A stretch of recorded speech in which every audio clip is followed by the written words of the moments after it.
Yo guys, welcome back. It is Ripe again, back with episode 66 of our Reddit series, and I hope you're ready to get annoyed at some entitled people. But before you do, did you know that more than 50% of my viewers are not subscribed to my channel? Please make sure you hit that subscribe button if you enjoy my content, and without wasting any more time, let's dive right in. Man thinks he can litter because he pays taxes. I needed a place to rant about this. I live in New York City, where certain neighborhoods have a real litter problem. The worst is always the cigarette butts. They are everywhere. Today, I saw a man toss a half-used cigarette right outside of the train station I use to get back home every day.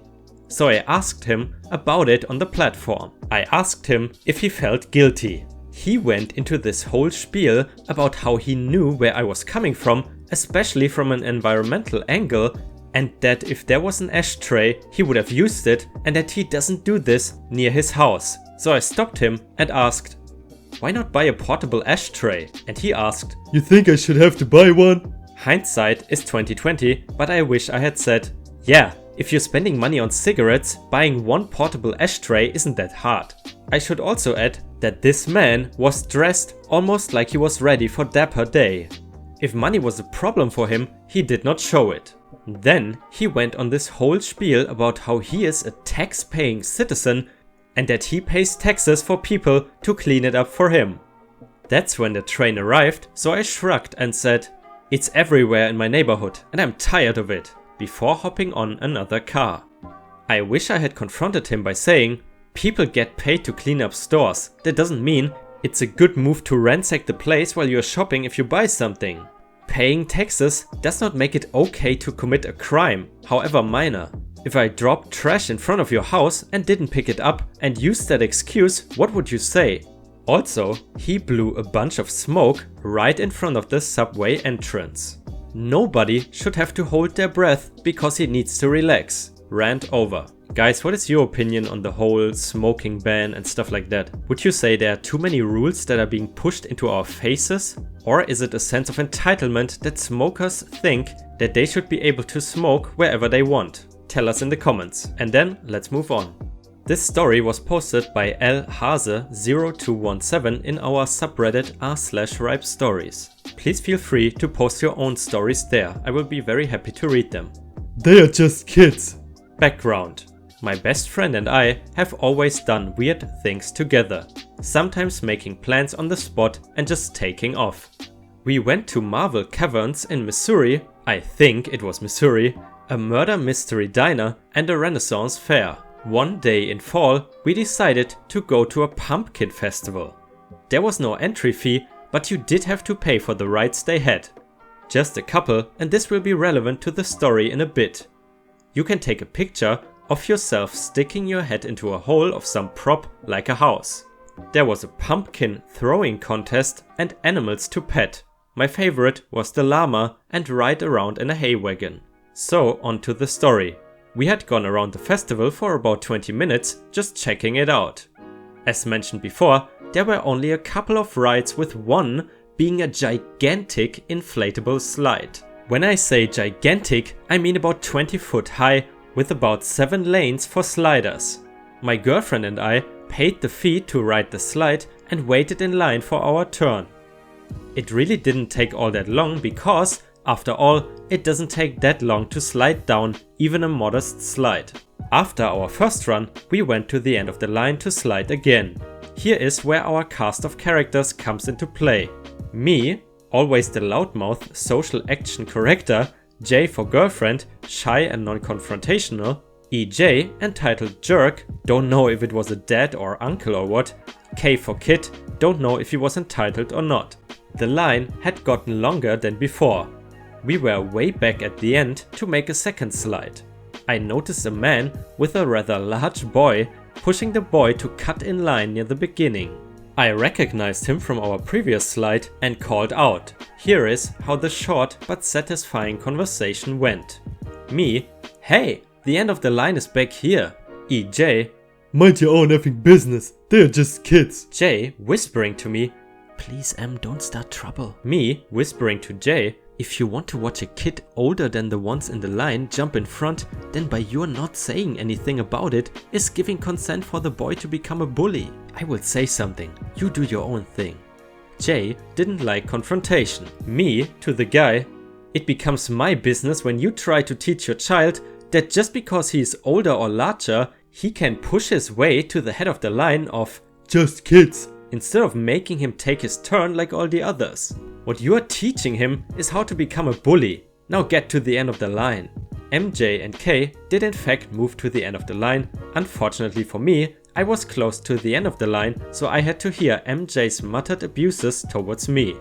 After about 5 minutes of this, I turned around and said, "Look, mister, parents are supposed to teach their children what is right and wrong, and especially teach their children how to get along in social situations. By you trying to force this child to cut in line ahead of those younger and smaller than him is teaching him that because he's older and much larger, he has the authority to abuse and walk over others. I can only hope that as he grows up, he does what all teenagers do, which is not listen to their parents." Oh, and I forgot to mention, the OP in the story was, at the time of the story, in his early to mid 50s. Thank you very much for posting the stories, and ripe stars, if you have watched until here, then please post some stars in the comments to let me know. But let's quickly move on. The website said, and more. Hey guys, insert mandatory apology for being new poster, also English is my second language. I work at a bowling center in the frozen wonderland that is my country, and as you probably all know, we get entitled people too. This was a few days ago. Our bowling center is fairly small with only 18 lanes. 2 birthday rooms, 1 large dining area and some tables here and there for people to sit by, and finally some arcade game machines. We had a busy Monday for once, which is rare, and things were going well with a few birthdays, some large and small groups of people and just the usual customers. As the day progresses, we get ready to greet the last incoming birthday booked for the day. They walk in and the moms, I assume, look like the chubby version of a standard Karen, the haircut, leggings, sneakers, an ugly tie-dye t-shirt and sunglasses. I slap on a smile, greet them as they get to the counter and everything seems fine. Or so I thought. And we show them their designated room. I hand them the list with all the info we and they need for the party to run smoothly and tell them to cross off what drinks the kids want with their food. Write their names on the teams they want to be on. We only allow maximum 7 kids per lane, and I walk off to help with chores or things that needs preparing in the kitchen. Side note, the company has a website where everything is described carefully for every package available for birthdays, company parties and such. And for some damn reason, in the description of the kids' parties it says includes bowling, food, ice cream, Slurpees, popcorn, balloons, a crown for the birthday kid, tokens for the arcade games, a picture of the party and much more. Which of flippin' course makes certain people think, oh boy, we're gonna get gift baskets, confetti and everything we can dream of. End of side note. As I am folding napkins and preparing things we might need later, I spot the Karen in the corner of my eye approaching the cashier desk. I walk up to ask what I can help her with and she responds with, oh, I saw on your website that there's a bunch of stuff included in the party package. Me, yeah, most of it is put in your room and the ice cream and pictures will be given out whenever you ask us to. Karen, but the website said much more. Me, we have given you mostly everything included and those 2 things I mentioned will be given when you give us the all clear. Karen, but we thought we would get candy bags, gifts, free drinks and also some free bowling. I'm sorry, but no ma'am, we will make sure that you get everything you paid for, but we will not be giving you all that just because you feel we owe it to you when our website is somewhat misleading by using the term much more. It's the upper management handling the website, not us, and we simply cannot give you a ton of free stuff. We are not allowed to. She huffs and stomps off to their room, probably to whine about me to her husband or friends about how rude I am and that we are not giving them free stuff. All the while, when the kids get served pizza, play bowling and just having fun in general, this witch is glaring at me. I just pull out my fakest smile and keep doing a generally good job managing stuff as it goes. As they finish up and go to pay, I ask my coworker to let me handle the transaction. The now visibly sour Karen stands at the counter and stares at me all the while I'm writing up everything on the PC. As I tell her the total, she freezes and goes, "Well, I think you should give us a fairly good discount considering how rude you were and refusing to serve us properly." I stare back at her and say, "You got everything included in the package and will be paying what you owe us for the party." The kids have all seemed very happy all day and I have no actual reason to give you a discount. Entitlement does not equal deserving free stuff. She rolls her eyes, pays and leaves with the kids in tow. Through all of this, I can see my coworker snickering next to me as KARENZILLA stomps out the door, kids in tow. My coworker is a very chill dude who usually just nods, agrees, and if people demand discounts they don't deserve, he removes an item and just adds on an extra soda or something to their tab to hide the fact that they are paying the exact same price disguised as something else. It's not really a good way to do it, but it has saved us a few arguments in the past. I just really hope that Karen never revisits, but the kids are welcome though. Ripe Stars, when was the last time you went bowling? My last time was with my cousin Roman and it was pretty boring to be honest. Post some stars in the comments if you get the reference. Entitled friend breaks my car rules and laughs in my face after pressuring me into using the car in the first place. Hey there, so this all went down a couple years ago, but the situation is pretty clear in my mind, so here we go. So although I'm the youngest of a particular friend group, I was slowly drifting away from for reasons. I was the first one to obtain both the driver's license and a car. I bought my car myself after much hard work pushing carts at a popular retail center and I was proud of it. It was bought used but ran great. The eldest of the friend group got her license a few years after me and never bothered to save up for a car until way later. And relied on the mother of the friend she stayed with to either drive her places or let her borrow a car. My friends and I were planning a trip to a big city that was quite a ways away in another state. Our plan was to drive to a train station that sold the cheapest tickets and take the train there. I was more so of an invite to come along person than the main planner. I arrived at the house and was confused to find my car to be the only vehicle parked there. From what I was told, the car we would be taking was one of the mother's. I had even brought gas money to help out. As soon as I arrived, everyone that had already arrived crowded around my car to get in and sprung it on me that no, we are taking mine. Surprise. I was not happy. I told them that it wasn't what was agreed upon. I was a bit sleepy and had intended to nap a little more on the ride there. My car was older, quite small, and I didn't want to stuff it with people for a long drive. That kind of long trip could damage it, especially since the car was so small and that was a lot of weight that would be piling in. This trip ended up being one of the nails in the coffin for this car. I was nearly ready to call it quits right there, but we had all purchased our tickets beforehand and I reluctantly agreed when they, specifically the entitled friend who was at fault for the situation, pressured me because they had not planned for any other option to get to the station. They were not cheap tickets. I agreed on the condition I wouldn't be driving because it was sprung on me last minute and I did not like driving, especially for long distances. Looking back, I should have driven anyway. I was a much more anxious person back then when it came to driving.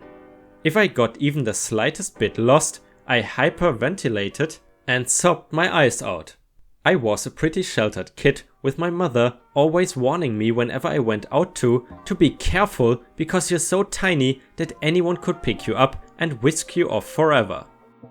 I could not even cross the street until I was nearly 15, but I have been all around the world now in other countries after I was finally granted a little more independence from my parents, so I faced my fears head on. The trip pretty much went off without a hitch, until the end as we were driving home. As we stopped at a stoplight, the friend, driving, pulled out her phone and began texting. This is a big no-no for my car. I firmly told her that texting and driving was not allowed in my car and that if she seriously had to send a message, I could do it for her. She shrugged off my protesting and said, "Oh, come on, I would never do it while the car is moving. Chill out, we are at a stoplight." To which I replied, "My car, my rules." She sighed and said she wouldn't do it again, even though, "It's fine, we're not even moving." Besides the danger, it was illegal and the town we were in had a lot of cops who loved to ticket. They were not the "let you off with a warning" type. I did not want my car on their radar. As we neared home, she pulled out her phone again, this time while we were at a high speed, approaching an intersection with cars coming. I snapped at her, demanding that she stop doing that, and even tried taking the phone, but she kept on texting away, ignoring me. I even reminded her that she said she wouldn't do it when the car was moving, still she persisted. I finally asked, "Is that text really worth the lives of all the people in this car?" as I gestured at the people in the back seat. To which she laughed in my face and jokingly replied, "Yes." I was ticked. Not only had they, especially her, pushed me into using my car for the trip, but now she was breaking my car rules and the law. It's not like I could wrench the wheel from her hands, and we were close to home anyways. I never let her in my car again, nor let anyone else drive it. Lesson learned. You know, in Germany, you can get huge fines for texting while driving, so I would have kicked that woman out instantly. Also, and I think that's different compared to the United States, in Germany, everyone has to buckle their seatbelts, and you can get in big trouble if you don't. And correct me if I'm wrong, I think in America, you are not forced to put on your seatbelt. But anyway, let's continue. The last story for today is from Stacy Rose on our own subreddit once again. Witnessed entitlement at McDonald's. So this happened just the other day and I still laugh about it. I was at McDonald's just ordering something for a late dinner because I did not feel like cooking, and after paying and sitting down with my food, I got to be a witness to some entitlement from this lady that had to be about 40 years old with a kid that had to be about 10ish and a man who seemed like he wasn't much older than the lady. The place was not filled, there were only a couple of other people sitting down, eating too, so this entitled lady did not get the attention she seemed to want. I had chosen a seat closer to the front because I like to chat with some of the staff there when they are not busy, and sitting there makes it easier to chat with them.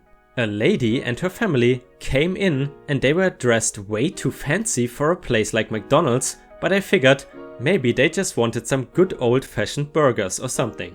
Instead of going to the kiosk to order or the register, they just sat in a booth, which was odd. I continued to eat my Big Mac and was talking to the cashier that was on duty at the time.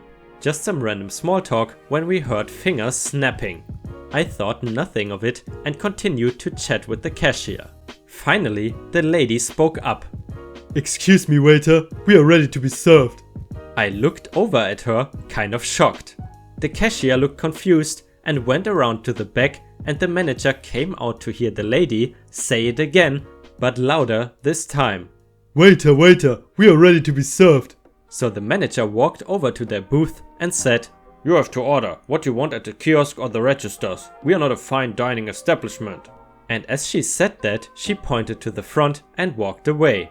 The lady did not like this. She actually grabbed the manager's arm and yelled, "I demand to be served right now. Wait on my family or you will get no tip." The manager looked down at her arm and looked back at the lady and proceeded to remove her hand off her arm without saying a word and walked away with an angry look on her face. The lady looked shocked that someone would dare to touch her. I sat there and started giggling because I thought this was the strangest thing I have ever seen and got an angry glare from the lady. I went back to chatting with the cashier and both of us ignoring the lady snapping her fingers. I finally heard the boy say, "Mom, this isn't Red Lobster. This is McDonald's. They don't have waiters here, and I told you this before we came in. I just want a McDouble and some fries. Why do you have to make a scene?" The lady looked at her son and told him to hush, but the husband spoke up saying, Don't tell our son to hush. Get off your fat ass and just go order the food. I told you he and I would get the seats while you ordered. But no, you always make things difficult wherever we go. Are you really this dense? You act just like your stupid mother, and I'm fed up with your crap. Of course, we all heard that and were just watching the show, waiting to see what would happen next. The lady got mad, stood up and said, We are leaving. The husband said, No, you're leaving. We are staying and getting our burgers. You can call a cab or walk home. Doesn't matter to me. The son just giggled at this, and so did I and a few other people. Without saying a word, the lady huffed off and left. The husband got up, went to the register and ordered his and his son's food and apologized to the cashier and manager for the scene his wife caused. When he got his food, he and his son smiled at me and started chatting with me and the cashier. We were chatting about Pokemon at this time, which seems to catch the attention of the son, and he just sat there happily eating his food and chatting with us while his father looked happy and just kept smiling. Before I left, I asked the son if he played Pokemon on the Nintendo 3DS, and he said yes, so I told him I would add him and I will trade him some Pokemon if he wants, and he got excited at that. I wrote down my tag and told him to add me when he got home, and we will start trading right away. The father thanked me and apologized again for his wife, and I simply told him that it was a funny show. The boy did add me a couple of hours later, and I traded I think over 8 different Pokemon with him. Not an ending with an arrest or anything like that, just some stupid entitled woman that thinks McDonald's is some kind of fancy restaurant, but her family was not as entitled as she was, so that's a plus. Well, thank you very much for the story, and thank you for making me hungry, because I would love to have a Big Mac right now. Guys, what is your favorite food at McDonald's? Honestly, when I go there, I usually just eat some chicken nuggets and sometimes a Big Mac as well. But either way, that's the end of the video. I hope you enjoyed my content once again. Don't forget to like and subscribe to support me. And once again, thanks for all the support you guys give me. I really appreciate it, and I hope you have a great day, and I see you tomorrow.